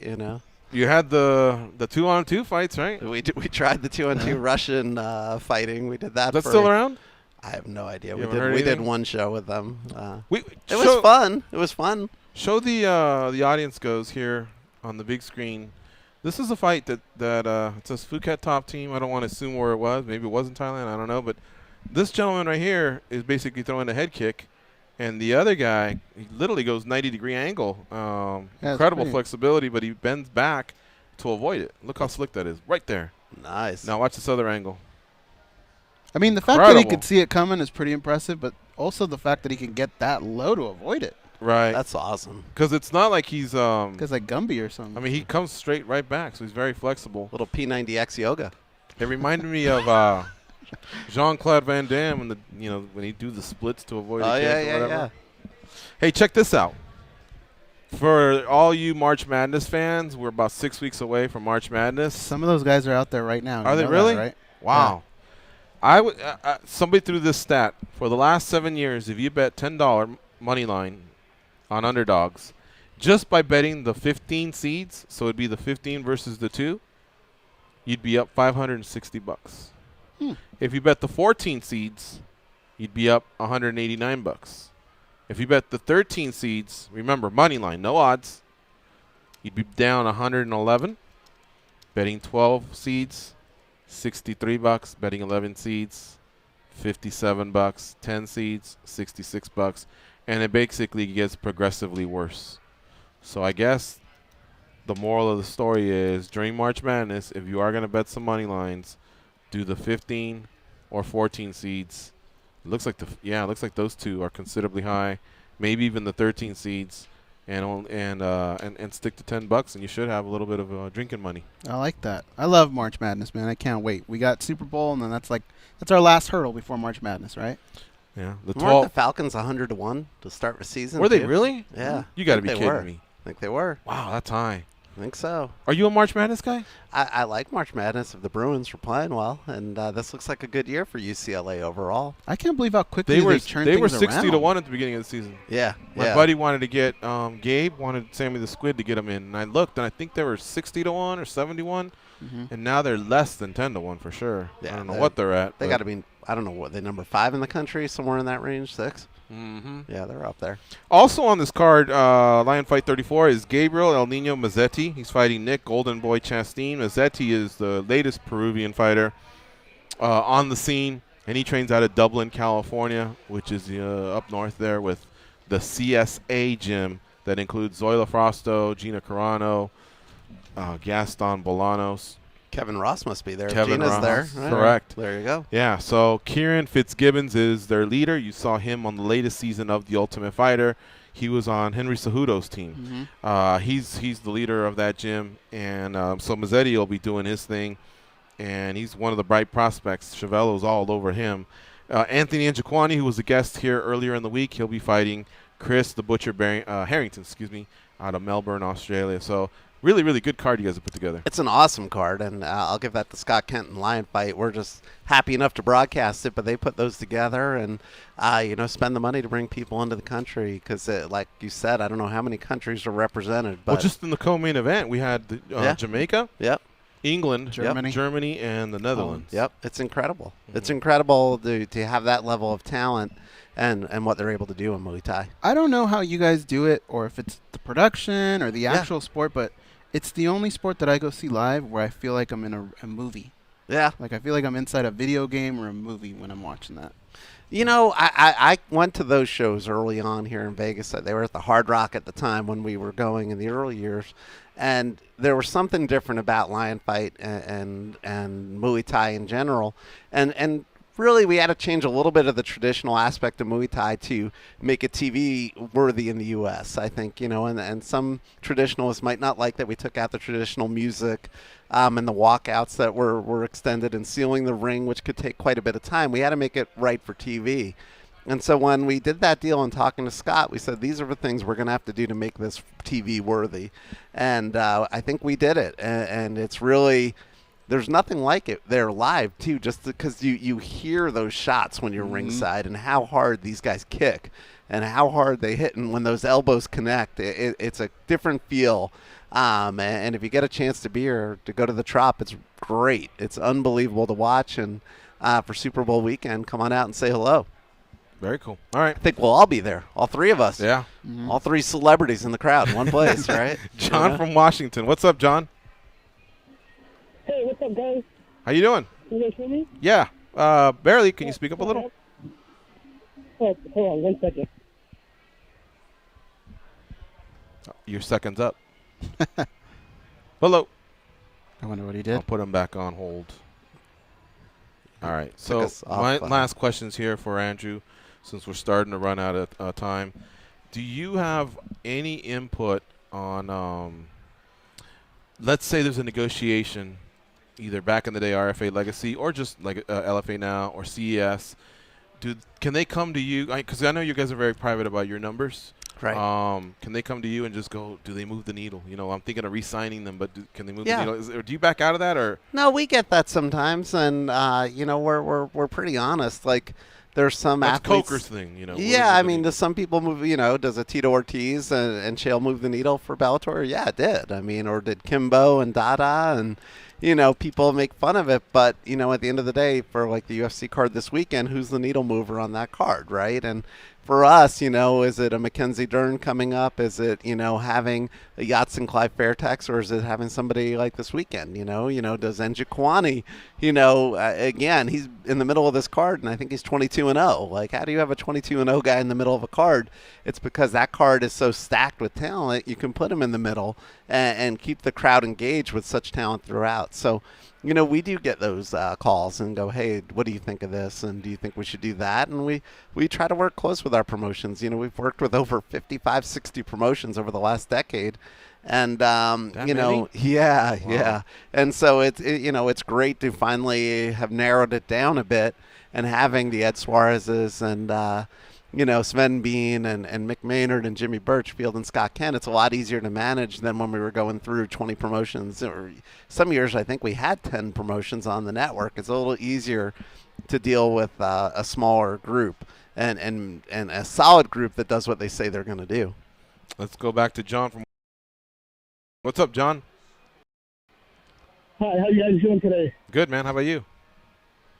I'm doing great. Hey, I've been listening to you guys for about 6 months. I've been following MMA for a while, and just hearing about this junkie gathering you guys are having. I listen to you guys pretty much a day behind. I listen to it on a podcast. I don't really listen to it live, but you know what, man? You guys just hearing everybody the good times you guys having. This will be my first one, but I was debating. You know what? I just want to call in. I know I'm late, but I want to call in and just, I'm going to make it out this year. I want to go out there, be with, hang out. I don't know anybody. I'm going to be going by myself. So if anybody wants to get a hotel together, let me know, Well, yeah, I mean, we've had a lot of people do that before, and I can't stress it enough. It's an environment where you're going to walk in, and right away you have a lot in common with people because they also listen to the show. They're also MMA fans. And you're from Seattle, is that what you said? Well, yeah, I'm north of Seattle, but I mean, you could say Seattle. A lot of Northwest. There's a lot of people from there that'll be there. So, I mean, right away, you'll just click, man. I've seen it over and over every year. Somebody comes in, they know nobody, and by the time the show starts, they're carrying that guy up on their shoulders, screaming his name. So, trust me, it'll go by really quick, and by the second day, you'll feel like you've known these people forever. Oh, man, I'm so excited. By the way, I'm so excited to talk to you guys. I always listen to you guys, and it's just calling in. I was trying to, I'm like, oh, man, am I squeaking right now? Because my voice squeaking. I'll call back some other day. Cause no, this was a good call. First time, This was a good call, my man. And John, I'm going to write your name down on the list and add it. We had like 50, 60 calls, and then aside from the people that couldn't call, this thing's getting in a couple hundred, right, guys? As far as the Junkie Gathering for 2017. Wow. But thank you. You did great on your first call, and I encourage you to call in more often. John, we're going to put you back on hold, and our producer, Danny's going to get your info, and that way I can get you some more info on what it is that happens and if you need a roommate, that sort of stuff, okay? I'm excited now. I'm All right. excited. Thanks, John, for the call. Perfect. Thank you, guys. Nice talking to you guys. Put back on hold. Thank you, sir. Thanks for the support of the show. Let's go to Proteus in Ontario, Canada. What's up, Proteus? Proteus, you there? Yes, I'm here. I just got off the line with Danny. Thanks for putting me right through. I have a quick question for Mr. Carroll, and I'll take it off air if we are pressed for time. Mr. Carroll? I wonder, Mr. Carroll, how would you... Wait, who's Mr. Carroll? Who's Mr. Carroll? Oh, do I have the wrong name? Am I embarrassing myself right now? Yes, this is Andrew Simon from Access TV. Mr. Simon, my apologies. No problem. I kind of want to know how I want to know who Mr. Carroll is, yeah. I don't know. I just got in from work. I saw that it was prime time. You got it. Call in. Now I've embarrassed myself. I apologize. No problem, man. Well, what's your question? Yes, it's more of a network kind of executive question. I mean, with all the Conor McGregor stuff that we've seen come out with this whole interview and such, if you were part of the new UFC ownership, how would you handle something like this? Because clearly Conor is trying to strike at the UFC, and the UFC is trying to strike at Conor. And I apologize if this question has come up already today, but I think it's very interesting to have a person like yourself in studio and ask this kind of a question.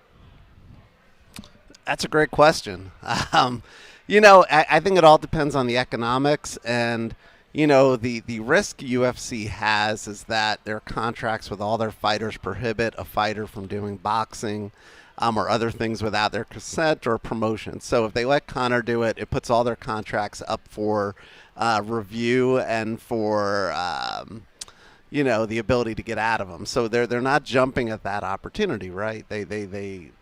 But the new ownership, WME-IMG, has substantial debt service to pay off. And if Conor says, I'm not going to fight for you this year unless you guys do this with me, and they can't pay their debt off, then what's the point of, if they can't own what they just bought, they're going to need Conor's support at some point. So it's just a matter of, do they want to give him a huge MMA fight and pay him for that? Do they want to have a co-promotion in boxing? Can Conor give them a piece of the action and keep them out of it and say, we'll give you $10 million flat, but I am going to own my own boxing promo? But the question is whether that contract is up for review or not, right? And does the Ali Act, if Conor is a professional licensed boxer and he takes that to court and says the Ali Act, they don't have the right to promote me in anything and everything, that is the question mark and why I think he got his boxing license. And he may say that contract as an independent contractor is not valid. I don't know. But I think if I'm on both sides, and the person that I am, I try to find the economics that work for both sides to make it happen without going through an extended delay. Is there a number that works for both sides to make that happen? Because clearly Floyd would like to go 50-0.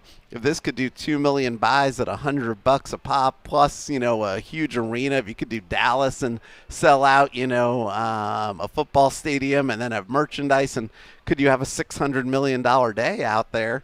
$500 million day or $400 million day, is that enough money to make it work for everybody? I wonder if I could get a follow-up question. Sure. Gigi, is that all right? Yep. Mr. Simon, and just so everyone knows, we can edit that out in post, right, guys? We can edit out. Yeah. You got it. Sure. Use that Simon part. And, Yep. Oh, yeah. We will edit it so that it says, Mr. Simon, can you sing us a Christmas carol? There you go. All right, there we go.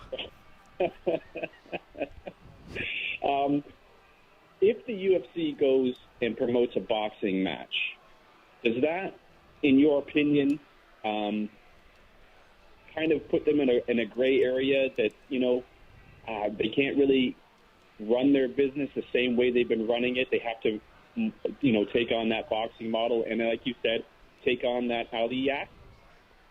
Well, all right, thank you for the call, Proteus. Yeah, again, I don't profess to know all their contract and everything out there, but I assume they could find Mayweather Promotions and McGregor Promotions in conjunction with UFC, where they're not the lead promoter of the event per se, right? And they take a cut of the profits and use their marketing and use their other pieces to make it work. Listen, when you have that much money, there's a way to make it work. The question is just, is it worth opening up a review of all their contracts, which is why, Dana has tried to be very forceful that he's not doing it without us. And, this is our contract, and rightfully so. It's no different in football, right? But there's employees versus independent contractors and unions versus no unions. And, in football, they can't, or even basketball with Mark, right? If you're an NBA player, you don't get to go the skydiving championships and bungee jumping championships because the company is investing $25 million in you for 5 years guaranteed. There's some things you're not allowed to do, right? And so I can understand if you are a UFC and you got somebody under contract, you don't want them, when bare knuckle fighting, on another network. So, right. All right, we're going to take this last break, and then we'll come back and close up shop. You're listening to MMA Junkie Radio on Sirius XM, Rush 93. Speaking of bare knuckle fighting, check out Joe Riggs. He got in one the other day. It was actually a pretty good fight. It was only 5 rounds. I sat through it. I was entertained, and we'll be right back after this break.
You know that scene in Star Wars where Darth Vader tells Luke he's his father?